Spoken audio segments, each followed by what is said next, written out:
When it was evening on that day, the first day of the week, and the doors of the house where the disciples had met were locked for fear of the Jews, Jesus came and stood among them and said, "Peace be with you." Peace be with you. They were broken, but Jesus said, "Peace be with you." And then Jesus said, verse 20, read verse 20.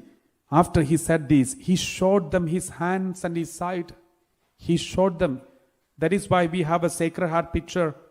You can see Jesus is holding it with his left hand. He is opening his side, showing his side.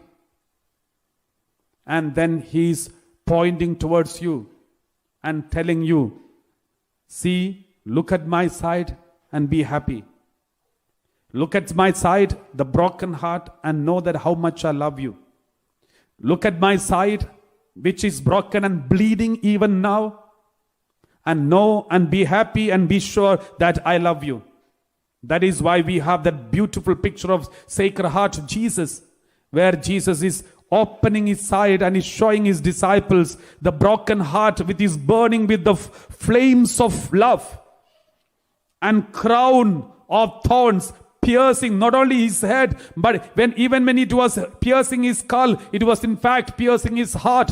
Every sin that you and me commit is piercing the heart of Jesus. But still, even when the heart is pierced by the thorn of this crown, is burning. The flames of love is still burning.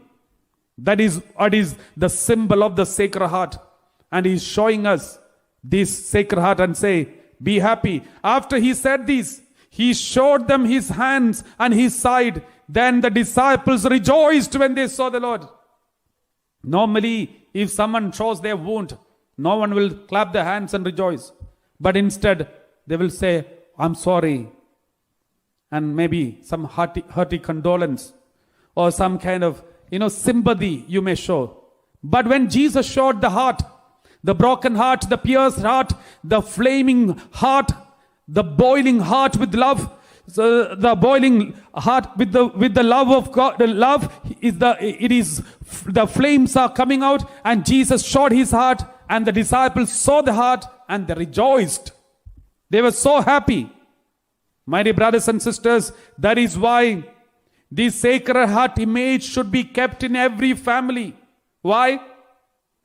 Because in every family, when you keep a Sacred Heart of Jesus, remember, anytime you are broken, you are shattered, you are frightened, you are hiding, you are closing the door and hiding from others, hiding from your own family members, broken and sitting there, you should be able to look at the face of Jesus, where Jesus is showing his heart, which is broken for you, bleeding for you, flaming for you, and is telling you, "Be happy." And you should be able to look at this image and rejoice.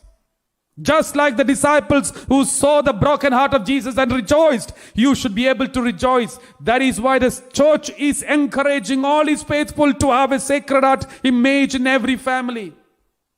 From today, when you look at this beautiful page, the picture of the image of Jesus, remember this message which I've given you from this Word of God.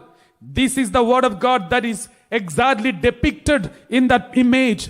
After he said this, he showed them his hands. See, one hand, he's showing his hands. You can see his finger, his finger is crossed like this. Is a sign of the cross.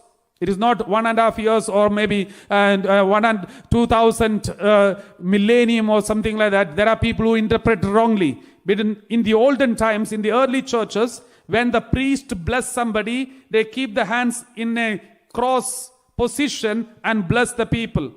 So that is why the church, in the picture, Jesus has kept his fingers like this. One finger is little bent, one finger is straight and in a cross position, and he's blessing you and showing the wounds of his hands, the bleeding hand, and he's also showing his side. So this Sacred Heart image is exact image of this Word of God, John 20:20. After he said this, he showed them his hands and his side. Then the disciples rejoiced when they saw the Lord. Anyone who look at this image should rejoice.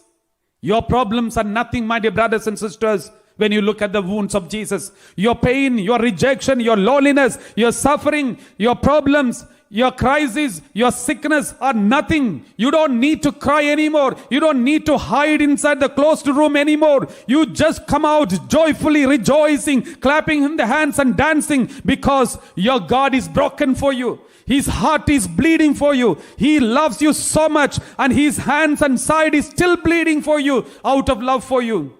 And this is the message of the Sacred Heart.